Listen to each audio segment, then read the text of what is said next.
थोडे कविता व्यवस्थित ऐकू आली नसेल, परंतु ही गीत तुमच्यापर्यंत पोहोचवण्याचा प्रयत्न करतो।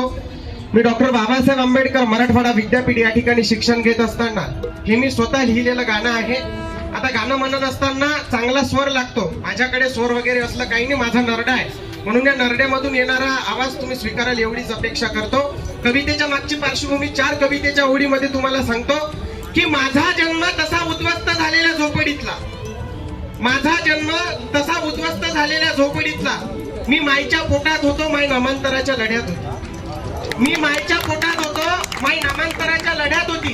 जास्त अक्षर शिकलेली नव्हती पण 2 अक्षर वाचलेली होती, जास्त अक्षर शिकलेली नव्हती पण 2 अक्षर वाचलेली होती, आणि त्याच 2 अक्षरी नावाचा ती हातवर करून जयघोष करत होती, की त्याच 2 अक्षरी नावाचा ती हातवर करून जयघोष करत होती। आणि माय गरोदर असताना ही इच्छा व्यवस्थेशी भांडत होती, माय गरोदर असताना ही इच्छा व्यवस्थेशी भांडत होती। माय सांगत होती मी लिहित होतो, डोळ्यात तिच्या अश्रू होते, चेहऱ्यावर मात्र हसू होतं। माय सांगत होती मी लिहित होतो, डोळ्यात तिच्या अश्रू होते, चेहऱ्यावर मात्र हसू होतं। मी विचारलं माय तेव्हा तुला नेमकं वाटत तरी काय होतं? मायनं हसून उत्तर दिलं, मायनं हसून उत्तर दिलं, या डोळ्यांना फक्त कमानीवर बापाचं नाव दिसत होतं, या डोळ्यांना फक्त कमानीवर बापाचं नाव दिसत होतं। म्हणून एक गीत सादर करतोय।